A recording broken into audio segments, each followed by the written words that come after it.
Welcome to my channel. Today we are discussing about present perfect tense.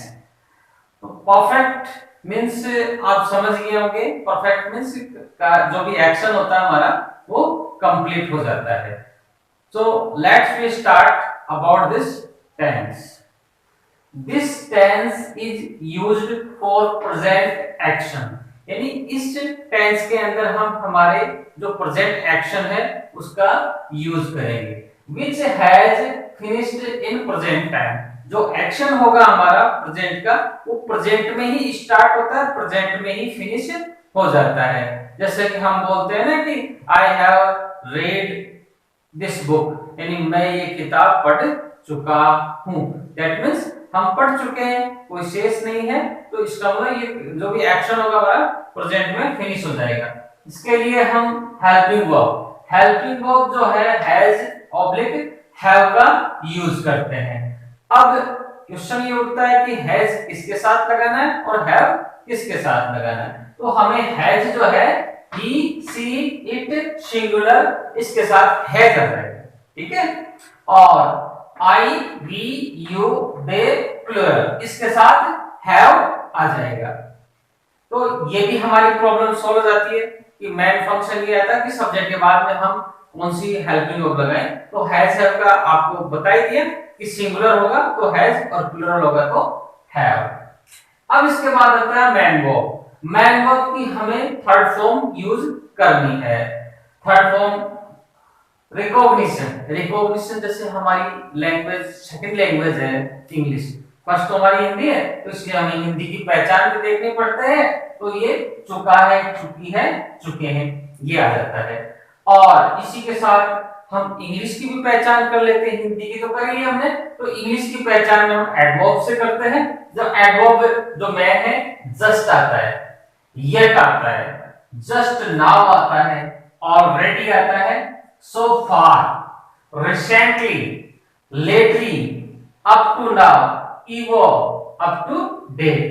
जैसे कि हमें इसका मीन्स भी पता होना चाहिए. जैसे जस्ट का अभी, और येट का मतलब फिर भी, जस्ट नाउ यानी अभी अभी, यानी मैंने अभी अभी काम पूरा कर चुका हूं.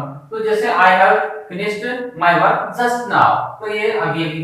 ऑलरेडी होता है पहले से ही पूरा हो जाना, ये भी परफेक्ट है. सो फार जहां तक, यानी ये जो मैन है ऑलरेडी सो फार के कॉम्पिटिशंस के अंदर बहुत ज्यादा आती है. रिसेंटली जैसे हाल ही में, जैसे इमीडिएट पास्ट भी कहते हैं इस प्रेजेंट परफेक्ट को, इमीडिएट पास्ट ही बोलते हैं. तो रिसेंटली, लेटली है, और अप टू नाउ यानी अब तक, इवोर यानी हमेशा सदा के लिए, एंड अप टू डेट यानी पूरा हो जाना. तो ये हमारा इसके ये जो था ये हो गया.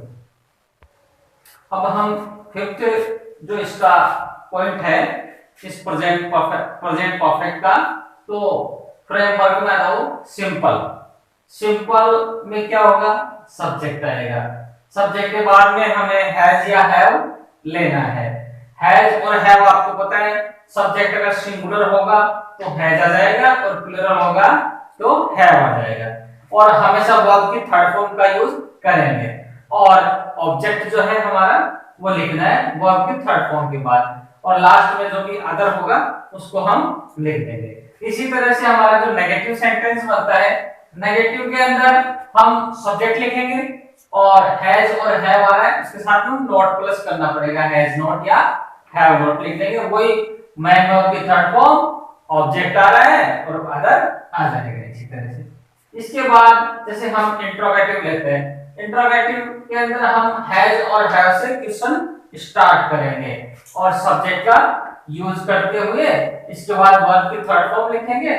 थर्ड फॉर्म के बाद में ऑब्जेक्ट आ जाएगा और ये अदर आके इसको क्वेश्चन मार्क लगा देंगे. इसी तरह से interrogative negative sentence, interrogative negative में क्या करेंगे, हैज और हैव से हम क्वेश्चन स्टार्ट करेंगे, सब्जेक्ट का यूज करते हुए सब्जेक्ट के बाद हमें नोट लगाना है क्योंकि इंट्रोगेटिव नेगेटिव है, और वर्ब की थर्ड फॉर्म का प्रयोग करेंगे और ऑब्जेक्ट लगा के लास्ट में अदर कर देंगे और क्वेश्चन मार्क लगा देंगे. तो ये आपका स्ट्रक्चर हो गया टेंस का. हाँ, अब हम इसके साथ एग्जांपल लेते हैं इसी प्रेजेंट परफेक्ट का.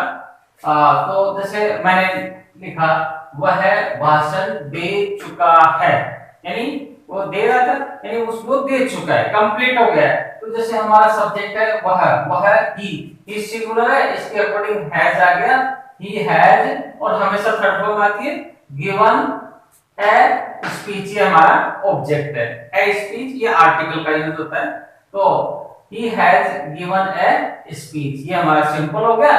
नेगेटिव में हमें हैज के साथ में नॉट जोड़ना है, जैसे he has not given a speech, यानी बेसिक डिफरेंस क्या है, नेगेटिव में नॉट आ जाता है, और इंट्रोगेटिव में हैज शुरू में आ जाएगा। क्या हुआ है, भाषण दे चुका है, जैसे has he given a speech, question mark लगाना लास्ट में। इंट्रोगेटिव नेगेटिव के अंदर हमें हैज से क्वेश्चन स्टार्ट करना है, हैज ही सब्जेक्ट आ गया, तो सब्जेक्ट के बाद हमें नॉट जोड़ना है, has he not given a speech. तो ये हमारा पूरा स्ट्रक्चर तैयार हो गया। अब मैं आप लोगों को लिए एक एग्जांपल देता हूं, जो आप कमेंट्स बॉक्स में लिख करके मुझे बताएंगे कि मिस्टर शर्मा फैक्ट्री खोल चुके हैं। और चैनल को लाइक कीजिए, सब्सक्राइब कीजिए और शेयर कीजिए, ताकि मुझे भी अच्छे से अच्छा मोटिवेशन मिल सके।